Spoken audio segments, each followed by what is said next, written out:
Being 5:15, I'd like to call the Board of Public Works Monday, April 7th meeting to order. We stand pledge allegiance.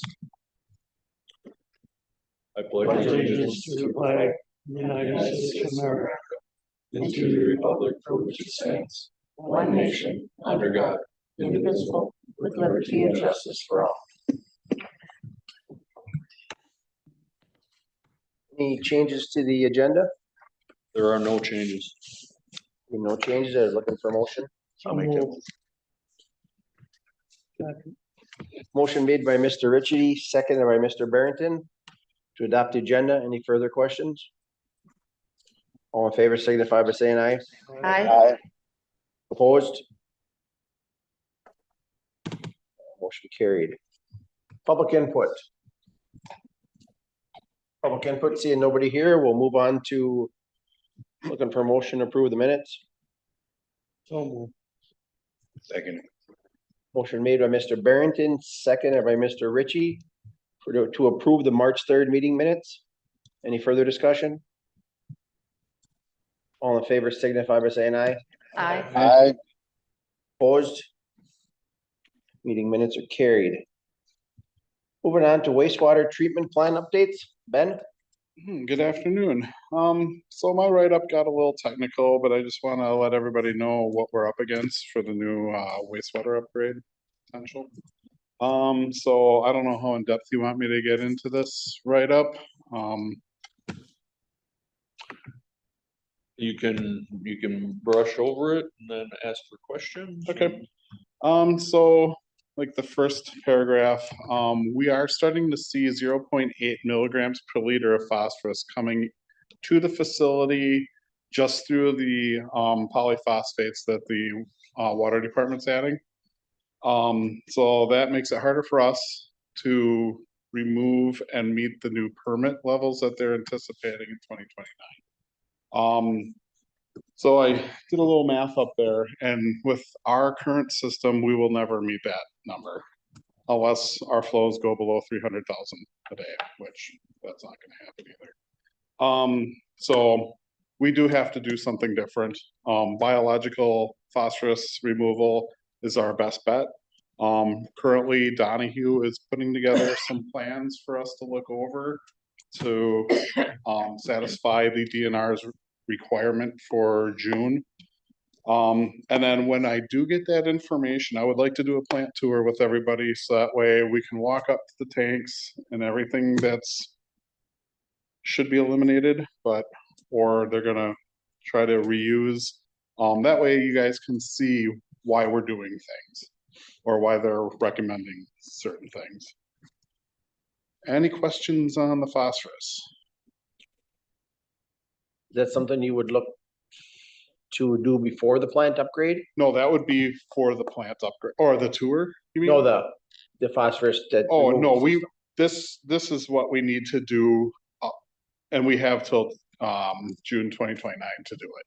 So, but I don't foresee the city getting rid of their orthophosphates for a while, because you basically have to worry about what people have inside their houses, and it could be eternity before people, like if you have copper pipes that were sweated with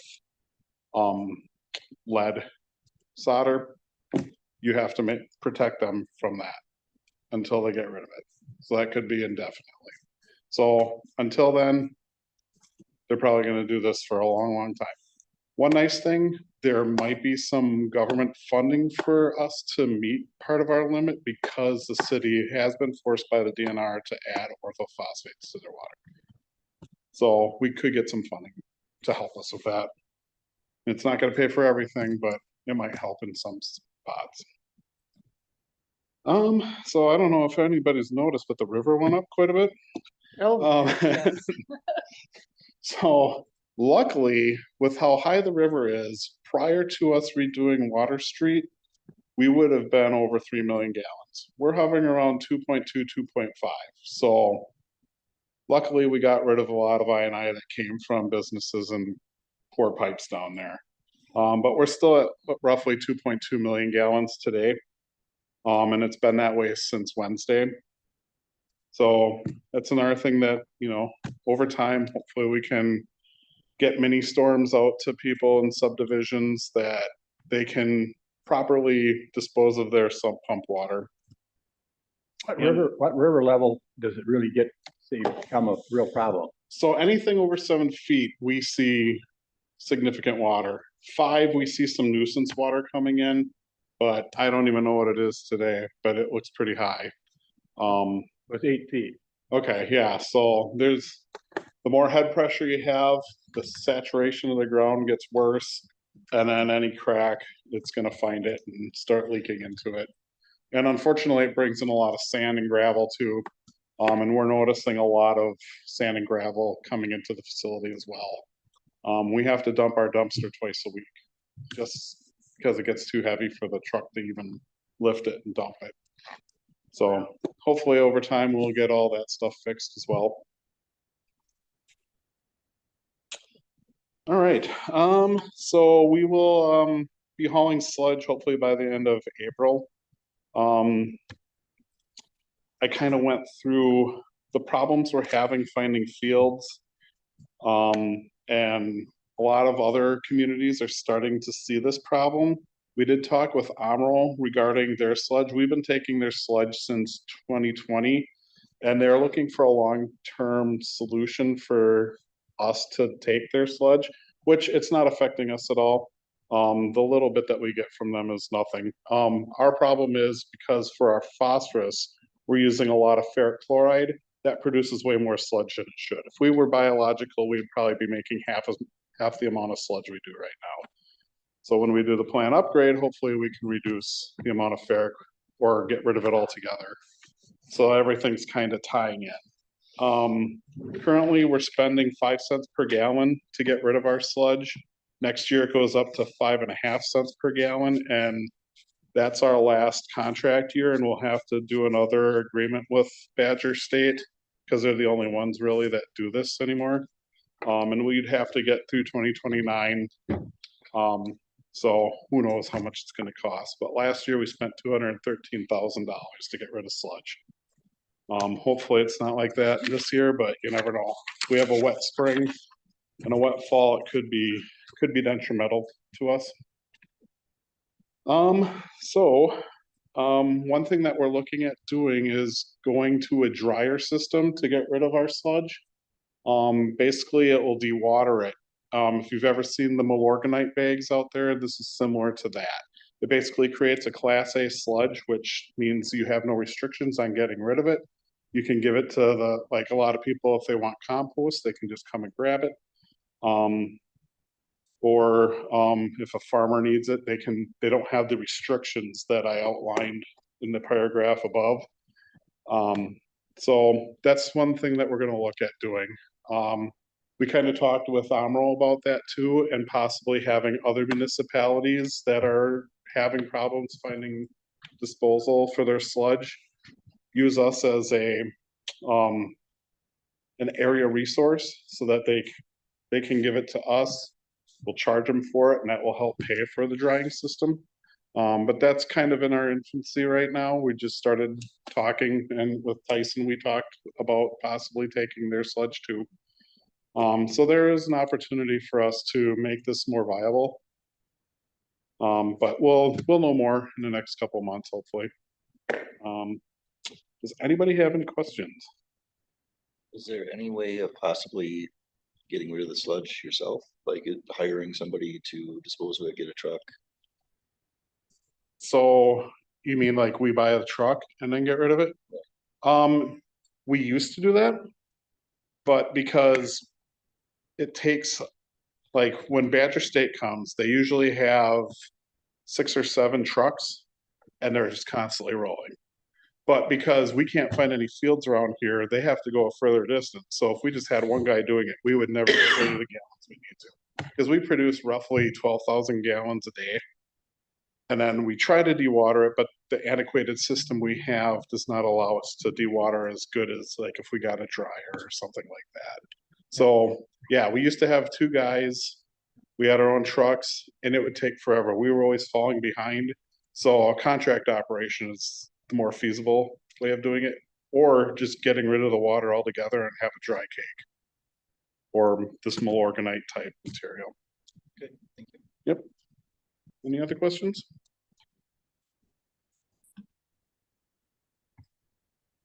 All right. That's all I got.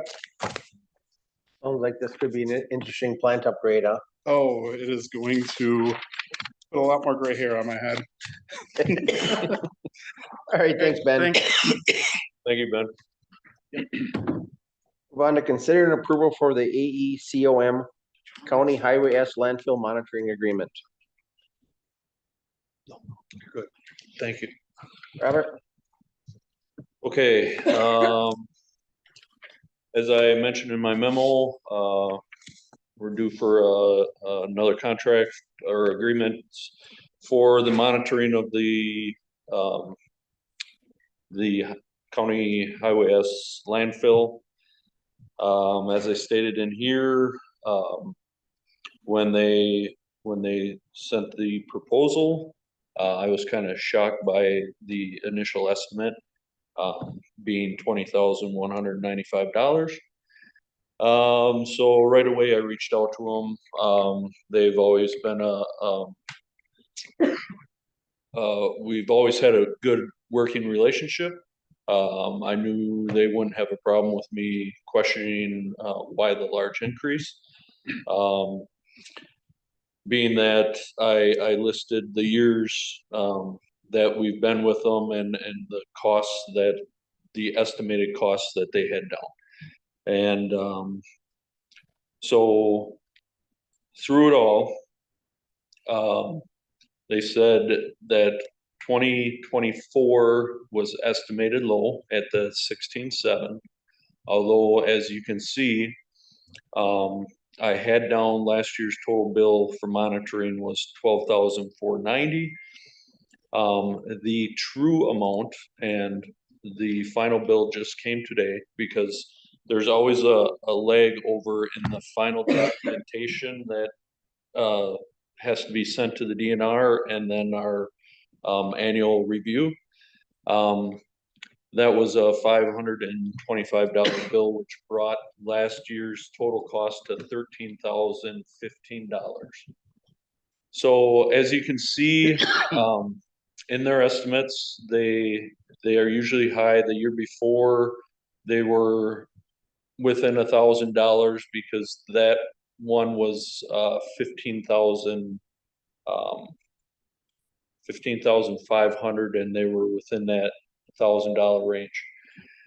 Based off of this, and speaking with them, and you can see in the one line they added 700 to include sampling equipment, and then the increased in laboratory fees because they do not know exactly how those fees are going to play out this year because they've been increased every year and they don't know to what extent. All that, no matter which engineering firm you have monitoring your landfill, they all use a private laboratory to do all the testing of the samples. We have 17 sites out there, which they pull samples from. All of these can have up to, I have it, no. I believe it's 12 tests. Yeah, 12 various tests. So if you add just $10 to one of those tests, you can see quite an increase. I could go out for an RFP to see if there's other engineering firms that would take this on. In doing that, we have a contract with AECOM. It's attached to this one. It's help me out, Chad. I'm drawing a blank.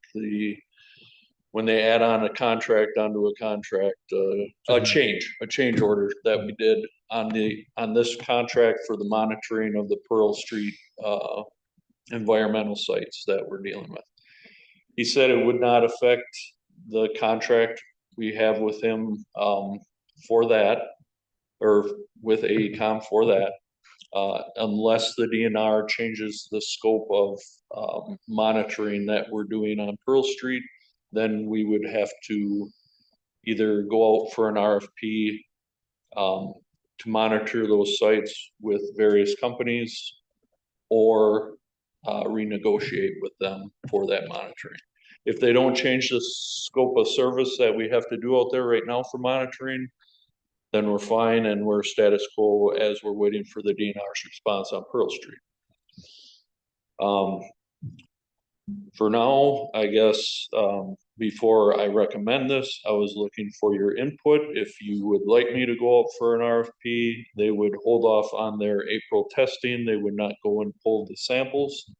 It would probably take me realistically a month and a half to get another, to see if another couple engineer firms are interested in monitoring it.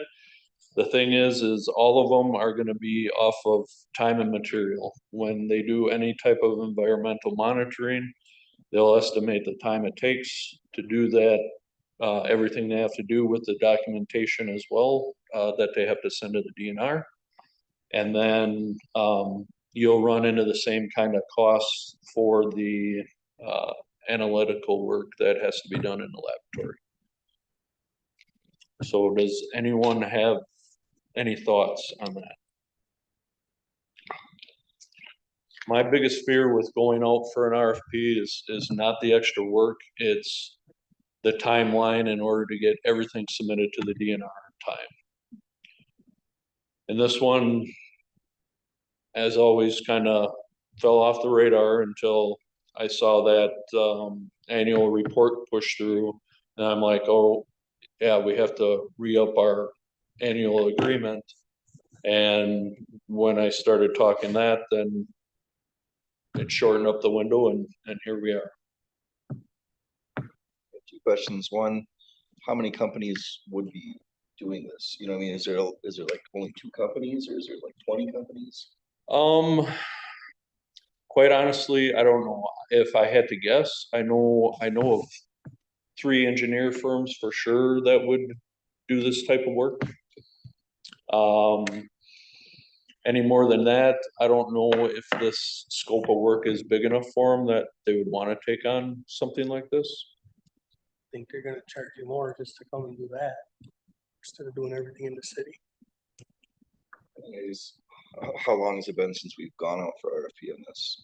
I mean, is it something we do every 10 years or something, or is it just we've been with them for? If they stay within the reasonable rates of an engineering firm, then like last year, I recommended, because based off of what we had from environmental monitoring we did for downtown and recently for out at House and Alcan, their geological engineering numbers were all in line hourly.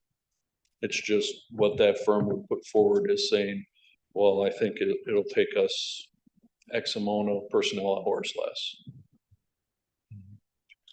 Is there a way to just bite the bullet this year and go out for RFP for next year? That way you're on the timeline? That's what I'm kind of thinking too, because Mhm. I don't want to get in trouble with the DNR.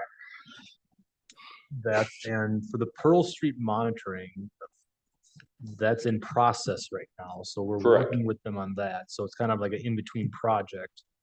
How long do we anticipate that we have to monitor Pearl Street? Is it, once the DNR is done, we're kind of off the hook with that, or is that gonna be a long-term thing, or do we don't know? We don't know. Okay.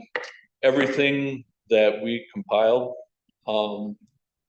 and noted to try to put those sites onto old closed lust sites, which DNR is very hesitant to do that because reopening a closed lust site brings a whole nother parameter into trying to monitor what's going on down there. So it has been 4 months since we have heard anything from the DNR, so we're still waiting for their reply with what we sent them as our response to any type of vapor intrusion at that location.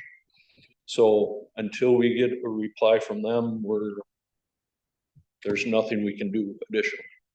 So I think to Tim's point, let's kind of wait and, my recommendation would be wait and see what the DNR comes back with, then we'll know what that is.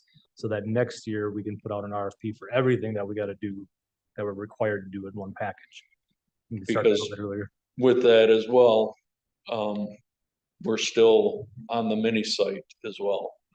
That's another site that came up during the investigation for hazardous material, and because that is city property, it has been assigned to us, but they allowed the city to keep this one status quo for now until we find out what's going on at the two locations on Pearl Street.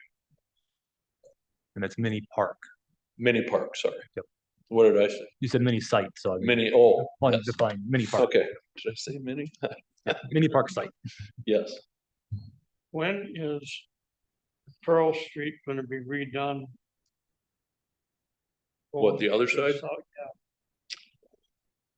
no idea right now. There's no time frame for it, and we're still waiting to see when they reopen grant applications, if that's something we want to pursue again. But that's, We're gonna run into problems when we go up Pearl Street.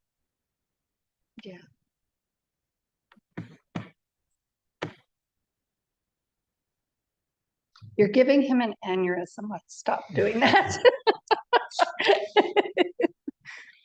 And there's more gas. It's, Pearl Street's gonna be a deal. Are you better off staying with Ecom because DNR, they're comfortable with those guys, DNR is comfortable with them? I That way think you they're don't get any- comfortable with whoever approaches them or fills out a GEMS report like this, a semi-annual report, so I don't think it's that much of a factor. I think it's more of, if we have somebody new on, and let's say they say, oh, we're more at that 16,000 level, and then they get out there, their scope of work, just like all of them have items in there that if we run into this situation, if we're unable to locate this well, so they're gonna have to find all these locations, even though they're on a map. AECom is familiar with every site location because the same crew goes out to monitor that well. Will they say, well, we ran into XYZ, which caused us additional personnel hours at this rate, so that's why we need this additional, and then we'd be coming to the table again saying, all right, they said they had trouble with XYZ, so now the cost is 17,000. That's what I'm afraid of in that kind of scenario. Where with here, they gave us 16,700 last year, we came in at $13,015. And I think with our conversation, they were more concerned with the uptick at the laboratory sites, and really there's not a whole lot of those to choose from as far as where they send those samples unless they go at a pretty far distance. I'll make a motion to consider approval of AECom County S landfill monitoring agreement. Motion's made. I'll second it. Motion made by Mr. Dorsey, second by Mr. Ritchie. To consider approve AECOM County Highway S landfill monitoring agreement. Any further discussion? All in favor signify by saying aye. Aye. Opposed? Motion carried. Let's keep it rolling, Robert. Update for residential garbage collection. I know this has come up, and so I'll briefly go over it to try to give everybody and anybody who watches or reaches out an update. So I have received a couple RFPs from other communities that they used when they went out to bid for residential trash collection. Ran into some really good documentation. I know, and I wanted to bring this up now because there was hesitation with trying to go out for an RFP that did not have an opt-out option. With Clintonville, they had that opt-out option for a while, They found that they were the only ones dealing with a contractor that had that opt-out option. And in 2023, they voted it out because they were running into multiple issues with the opt-out option. If you are really interested in their issues, it was kind of highlighted in the paper. If you Google residential trash, opt-out option Clintonville, it'll come up and the whole article will, but in a nutshell, they had issues with people who opted out and then decided to have trash on the curb, multi-family units, so the duplex, the tri and quadplexes. Those owners would opt out, and then the residents would run out of options as far as what they would do with their trash, so they had problems at those sites. I know in the office that it started one way and then it shifted to you must decide to opt out by an August timeline and then fill out a form, and then you were opted out for that year, but this still wasn't solving a lot of their issues that they were getting with questions, concerns, or opt-out issues during that next year timeframe. So I wanted to bring that up, that, you know, even though we're doing this, I want you to think about the full picture in case you're moving forward in any direction, that's always in the back of your mind about how it's really not done at any other community and for various issues. I looked into our contract that we have, or our agreement with Outagamie County right now for the recycling program. It's like a 40-page document, and there's a lot of nuances that we'd have to really go through, but one reason I wanted to look into it some right now and bring it forward to everybody here is I've heard from contractors that when they're solely like in Wapaka County, do not have to go through Outagamie County as far as using their recycling facility and have to go there for their garbage tipping fees, that they were able to reduce rates more. How much more, I don't know. I don't have those numbers, but then it's handled, everything is handled in-house by one contractor, recycling and garbage. So that's another thing I have to look into, because when I go out for RFP, this is something that has to be brought forward and see if they are able to provide numbers, accurate numbers with both methods, whether we stick to the combined through Outagamie County or otherwise. And then this agreement that we have with Outagamie County, it's a 5-year term, and we are up in 2027. However, this can be canceled with 180 days notice, so 6 months notice. So there's a lot of work to do on that end too, if the numbers come in through the RFP, where it's best to go with a contractor for both. My expected timeline that I'm gonna push for, and that's pushing myself, would be for RFP late May. So that would be something that we would kind of go over in June, to send out, to get the results back by a July meeting. After that, I figure at least a month, if not more, for discussion, with the whole plan that if everything rolls through and this is the direction the committee and council down the road wants to go in, that it would be more of a 2026 implementation. There's going to be a lot of elements to this, including factoring in extra staff, because I can say right now we are booked tight.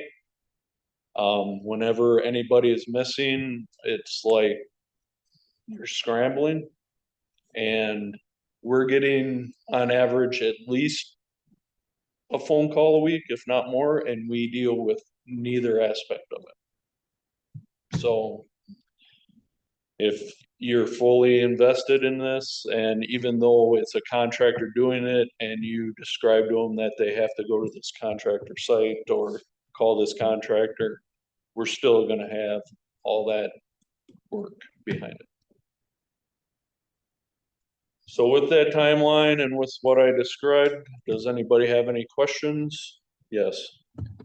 Won't decide till July. How do you give them 180 days notice for a 2026 start?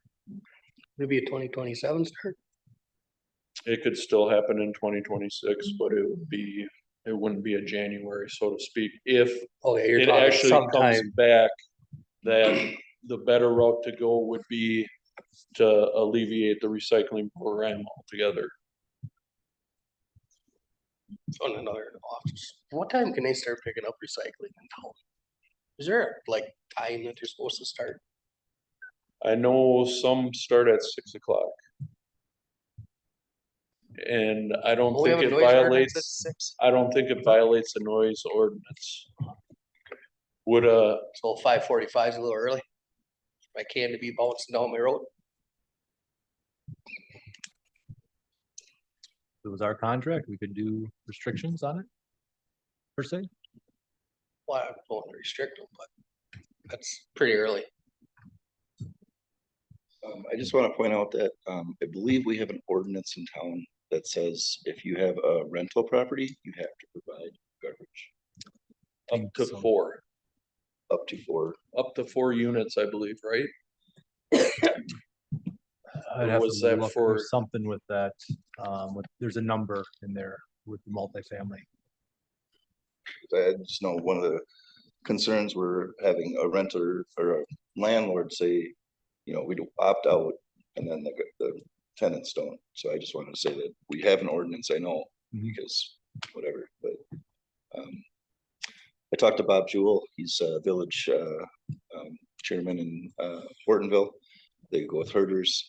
He says they don't really have to deal with it. The herders takes care of it, so just want to throw that out there as well. They don't really have ongoing issues with it.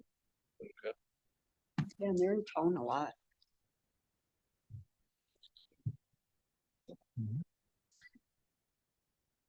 Any further questions on that?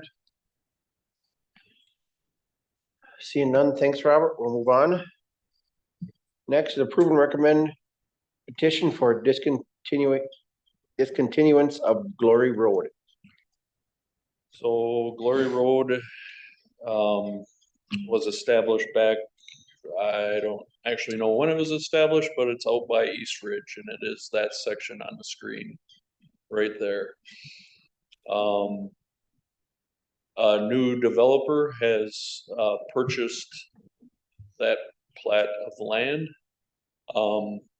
And with the layout available to them, they would like to do a U-shaped drive or a street.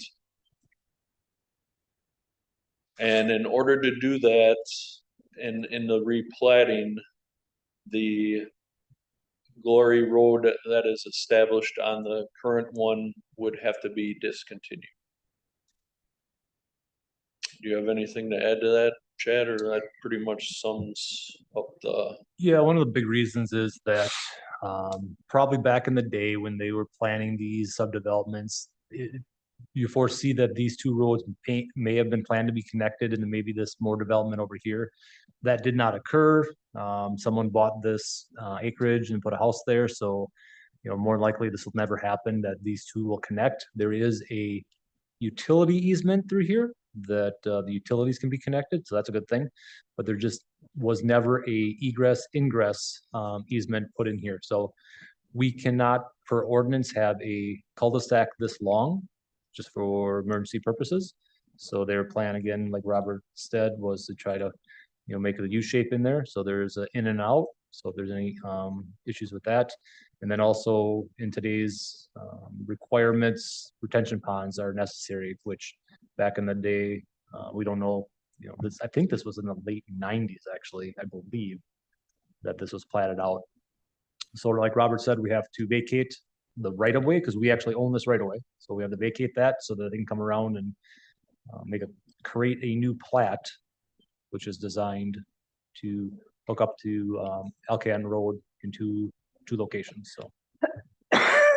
It's exciting that someone bought this, and we'll see more development in there. It looks like their initial plans, now this is just conceptual, but looks like there could be availability for 21 lots in that location.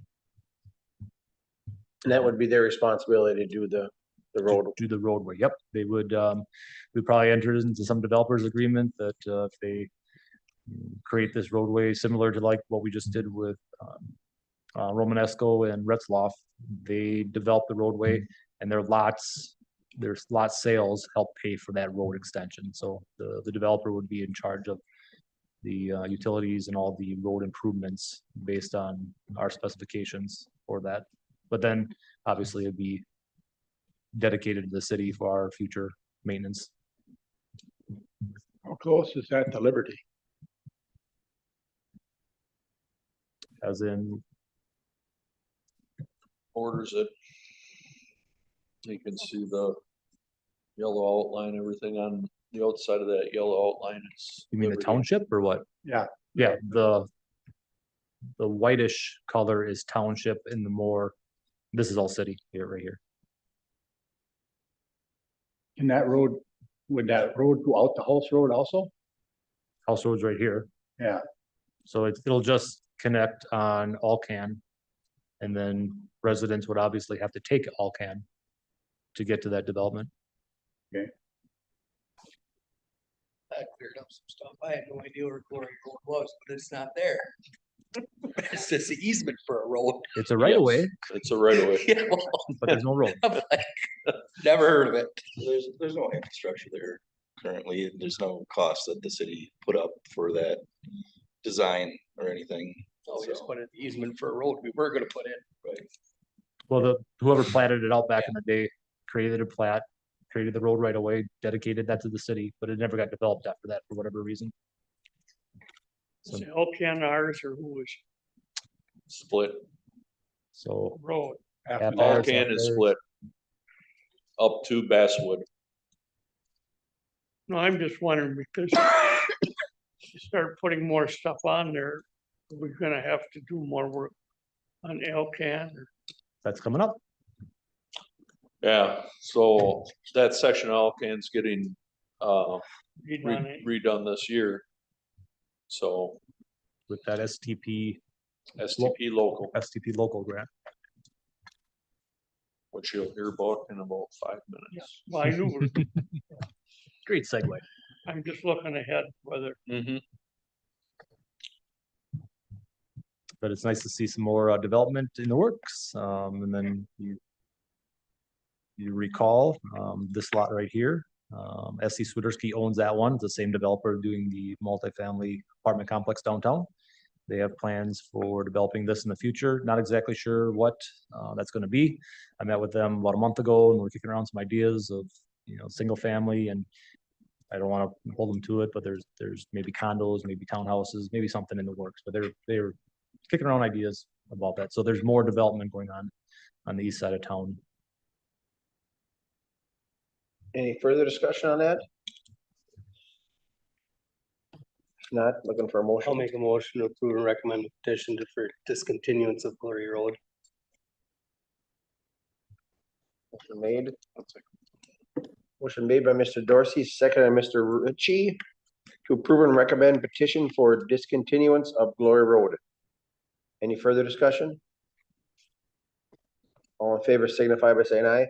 Aye. Opposed? Motion carried. Director's report, Mr. Garski. All right, I have 2 service anniversaries. Julie Geeson, custodian, 7 years on April 2nd, and Roman Muki, wastewater, newly wastewater operator 2. As of last week, he passed his final test. He'll have 2 years of service, April 17th. Now for the updates. Oshkosh Street storm main. So this storm main that we're hearing some questions on and concerns has been evaluated by the engineer and myself. And a good portion of this is in good condition. The area around the structures and the main leading from the structures will be tied in. All those structures that are in the main line are being replaced. Any areas of deficiencies in this storm main are being replaced. Currently today, we are replacing 426 feet so far of that storm main 48-inch. When you replace 48-inch storm main, it is extremely expensive. And if it is in good shape, the state recommends 75 to 100-year lifespan of that structure. I know this because I've been dealing with them with a couple things on the 54 intersection. No cracking. There's no signs of deflection. You have a steady flow line, which means you have security in your pipe bedding. If we were to replace every section of 48-inch out there, we would look at an additional, this is after what we're replacing. If you take that out of the equation, you're still looking at an additional $990,000, which blows the grant money out the window. Right now, we are on pace to utilize all of that grant funding plus a little at this point. We have the option of actually enrolling some of the engineering elements into that because they qualify. So there's no way we won't use that grant to its fullest extent at a 90-10 split. All the inlets on that street are going to be new. Every lead that runs from those inlets will be new. Any place where it makes a connection into the old main will be cored and then packed so that makes a solid seal with no deflection in that pipe. They actually have to core, they can't saw cut and fill it in with a bunch of blocks and then mud over it. That's not an option. Everything south of Jennings Street will be new because it is going to be incorporated into the mini. Instead of running new structures and or a new structure and some of the elements that were in that section of storm main, it's more cost effective to run a 12-inch behind the curb, serve it as a dual purpose from inlet to inlet, and tap it for a mini. So everybody can hook their sump into it. At this point, they are complete with sanitary main from Wolf River up to just short of the Washington Street intersection. They are finishing up installing all the laterals in the right-of-way portion because they have to go underneath the storm. So they were hooking up the west side as they went along. The side street mains that tie into the new sanitary main, they finished those today. The last one at Spring was connected. And as I talked earlier, We Gas is on site. They are starting to relocate some of their gas facilities that come in conflict with some of our new inlets. And at the same time, they are rehabilitating the gas main, which will include a lot of residential services. So If you have any calls or anybody reaching out about all the additional markings and flags and everything going on the southern end, that is all we gas. They are doing a lot of it by boring, so everything has to be identified by their contractor for the sanitary laterals. So there's all new green paint out there, a whole bunch of more numbers, and I've been receiving some calls, so if you get any inquiries, that's what's going on that end. Also, in Alcan, the state awarded this project to MCC. Their bid was $409,525.55. So we received a grant that had the construction costs at $1.2 million. So we came in really good with this bid. I was thinking 1.2 is quite a reach, and I was thinking more on the lines of 800, but 409 is very good. So that is an 80-20 split. And that 20 is split between us and Liberty. So it's more like a 10% cost. Added onto this, there is the state engineering fee, which was estimated at 186,400, which I think will be a lot less than that too, but that is added to the equation at the end of the project. So regardless of how that one comes in, we're still doing very good with that project. No word from the state yet on even a pre-construction meeting, so I don't have a construction timeline for that yet. Had a meeting with Chad and I did with the DOT about the construction that's gonna happen in 2026 with the 45 project and the 54 Shawano Street intersection. It was found during evaluations of trying to keep this intersection open during all phases of construction, led to very poor travel ability by local traffic or even out of town for that matter. But they found that wait times, even with leaving north-south open and trying to manage traffic through there, led to over a 10-minute wait time, which you would have more frustration at a 10-minute wait than you would have shutting it down.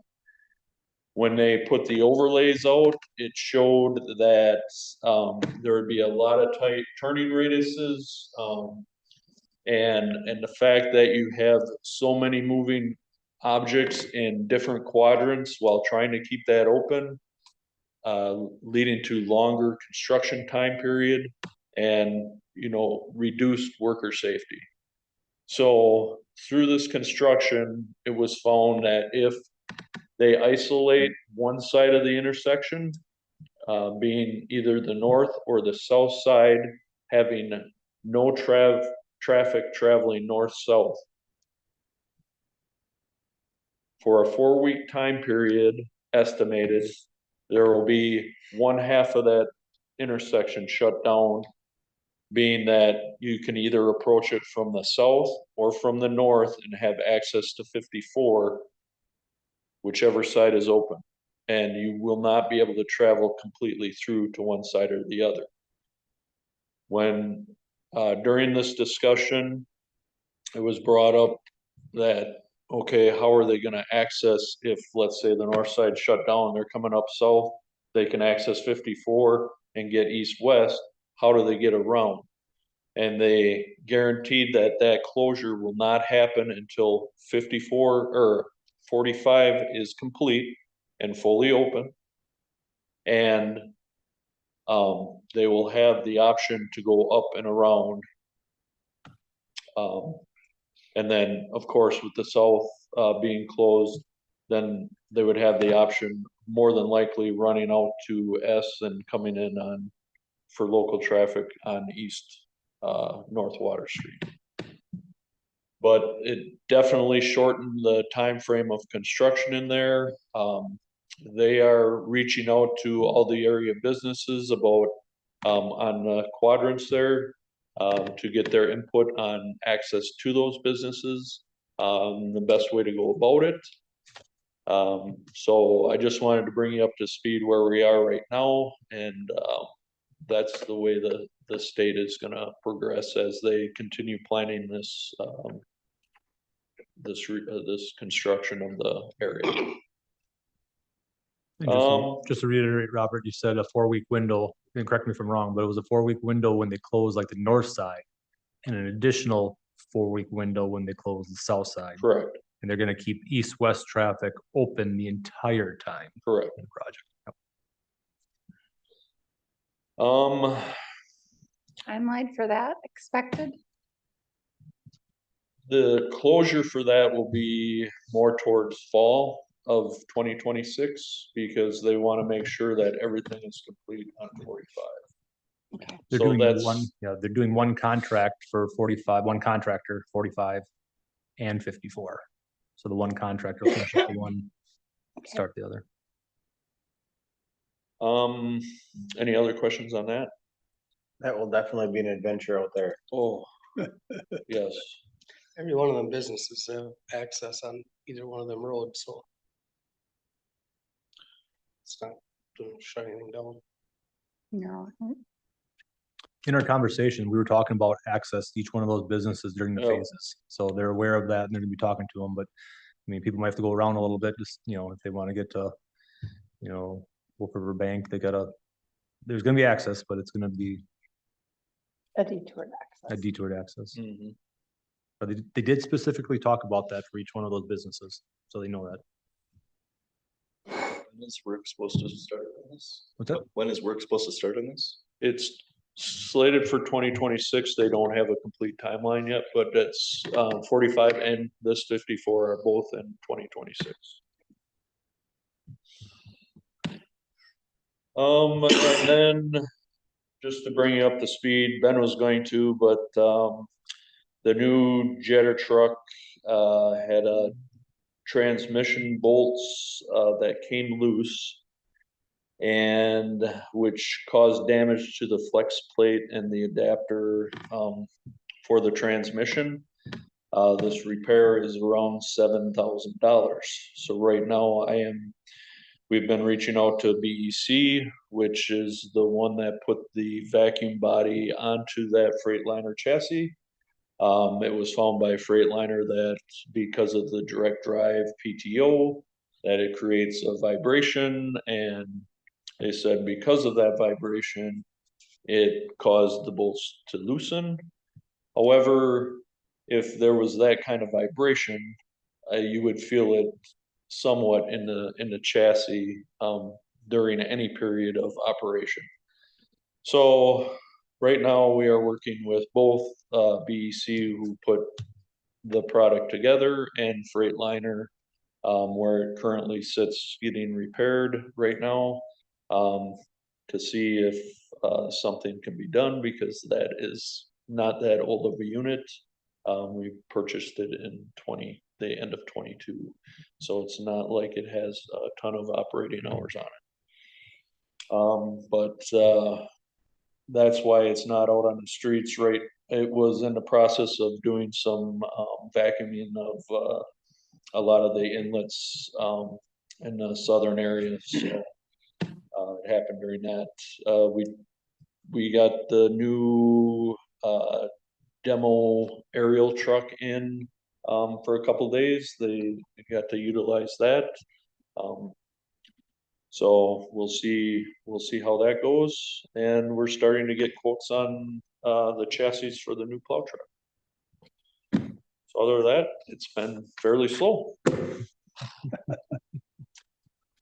Does anybody else have anything for me, or any questions about any of the projects? I got one question. It's not with the projects, but when they did the intersection on Pearl and Water, there was a light pole that came up and across. It got hit right away. Yep. Is there any chance that it's going back up? Oh yeah, they're still waiting for it. That's how backlogged it is. Yeah, they're, they actually had backups ordered when they spec'd out for the intersection lighting and the traffic signal. And they ordered replacements right away, so that was probably in the early stages of construction, and they're still waiting on that for delivery. Yeah, it's kind of difficult to see. Yeah, going through that it intersection is. without that light. Yep. Okay, cool. So hopefully soon. They said it was in paint, is the last word I received, so I'm hoping within a month, hopefully. Is there any, like the entrance to that parking lot where there, them two corners that where there's gonna be some lighting? Downtown, Okay. Yes, Ginger's working Oh. on that. yeah, Oh, that, were those, yeah, where we're talking about some columns, so there's some entrance lighting there. yes. That's in the works. Okay. It's actually, does Ginger have it out for bid? I think she put it in the paper for quotes, because it's under 25,000, we can just do quotes, we don't do bids per se, but we're asking for quotes. And the game plan right now is to do a pedestal, like a brick pedestal, but as we went out there, we were talking about doing a bigger one at one point in time.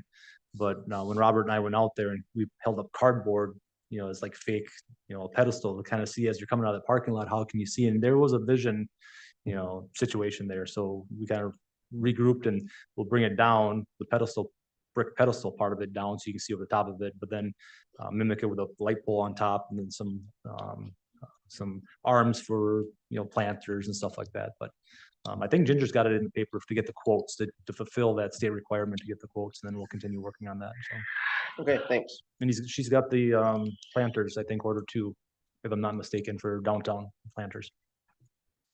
All right, anything else with your director's report or questions for Mr. Garski? If not, future agenda items?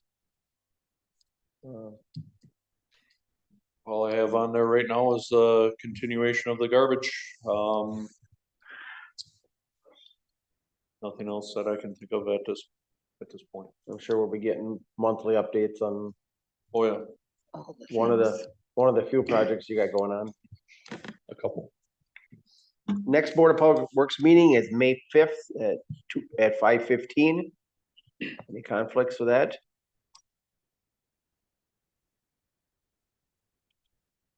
It was, well, I don't know if this is the right place to bring this up, but it was brought up last week when we had that finance meeting. Mr. Richer thought that it was an ordinance that it said the first full week of the month. For committee meetings, Yeah, I believe the only thing in ordinance is for council meetings. So the committee meetings, and we float community meetings depending on if there's elections or whatever going on. So we move committee meetings around, but I think in the ordinance, it's only for the council meetings. I'll double check, but he just asked me to have somebody look into it and make sure. because we're talking about maybe adjusting economic development a little bit instead of the last Thursday going the fourth Thursday. We talked about that at the last meeting, and we will talk about that more.